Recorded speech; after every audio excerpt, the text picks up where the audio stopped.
So, with all of the changes that are happening, all of the challenges that you're facing, and possibly all of the dreams or goals that you have set for yourself and now for your library, what are some of those?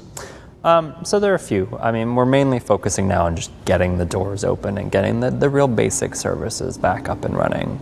Making sure people can check out materials, making sure people can go online and access things, get on computers, things like that. Make sure there's a courier system between the locations. So that's the main focus right now. But long term, we are looking at some other things, implementing some other kind of innovative programs that we've seen be successful at other libraries.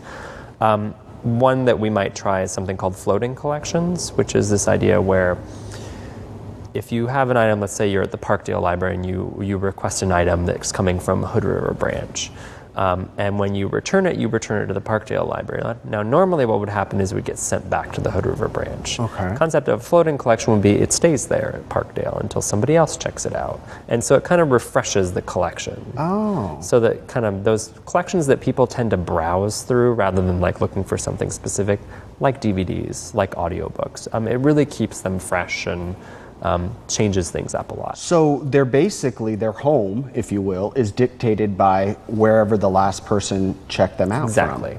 from. Oh, okay. Yeah, so we're going to experiment with some things like that, kind of change up some of the computer systems and see if we can offer better services to people.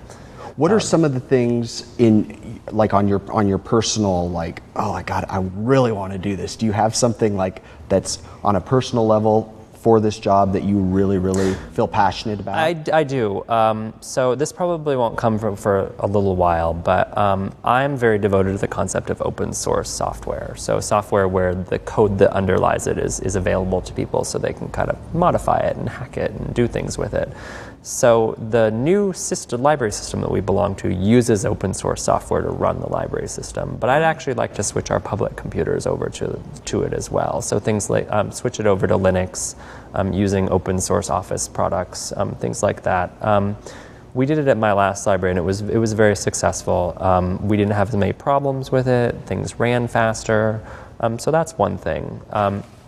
The other thing that the board and I are very interested in is Hood River County, of course, has a very large Hispanic and Spanish-speaking population. Right. And long-term, we really want to find better ways to reach out to them because it's a different.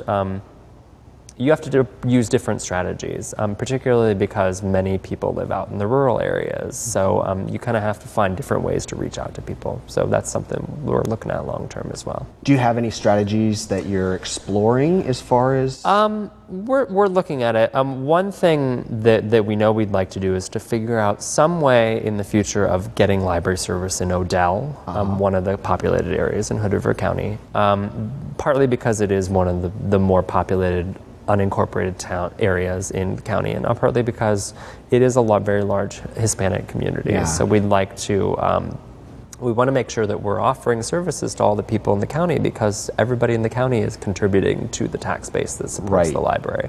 But a lot of libraries have done some pretty innovative things in the state.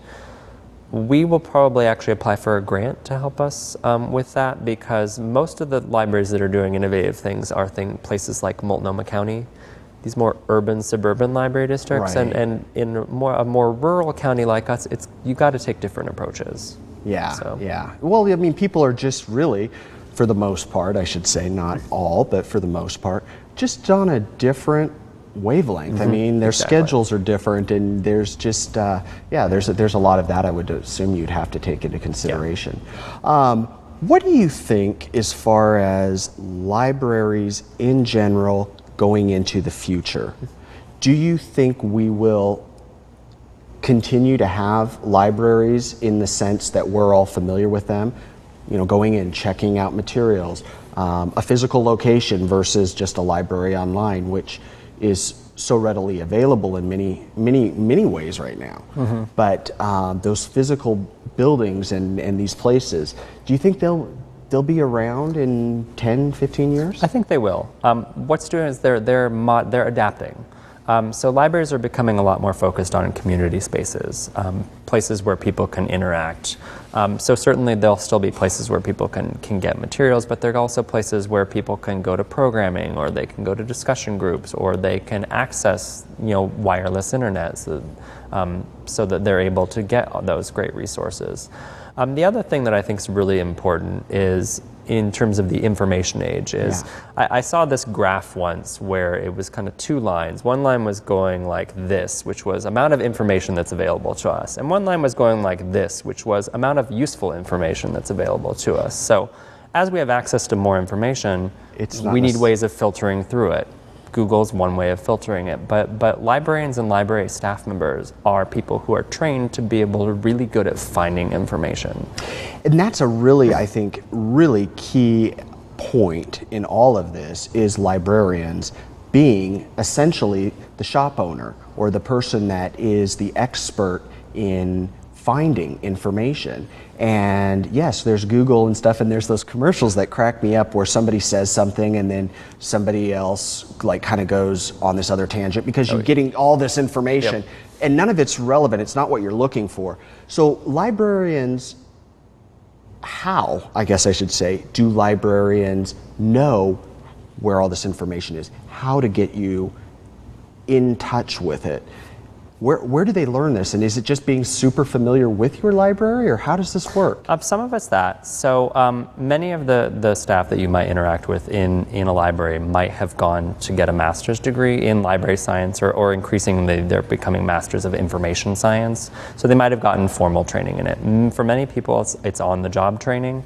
So part of it is that they're trained in knowing particular resources, or they have experience learning about particular resources, but some of it is just understanding the ways that our search methods work. So how does Google work? How is Google figuring out what those top 10 items are? And so that's actually what a lot of what librarians learn is not so much the where to look for it, but how are these search methods, how are these search engines working? So I used to work in an academic library, a graduate library, and I would often help people who were graduate students in biology or sociology, or topics that I didn't have a background in, but because I understood the way that the databases that had the information worked, I was still able to find them useful information. So a library, if you will, is more of just an information center. It doesn't mean that necessarily that book is going to exist on the shelves in that library, but somebody in that library is going to be able to help you find the information you're seeking. Exactly. Very cool. Well, thank you so much. Thank you. Appreciate it. And I really hope everything goes really well for you with the new position, and hopefully our libraries will stay here and vibrant for a long time. Thanks. I'm having fun. So good deal. All right. Well, thank you for your time. Thank you. And you guys, thank you. Appreciate you watching as always, and we'll see you next time. Remember, take care of each other.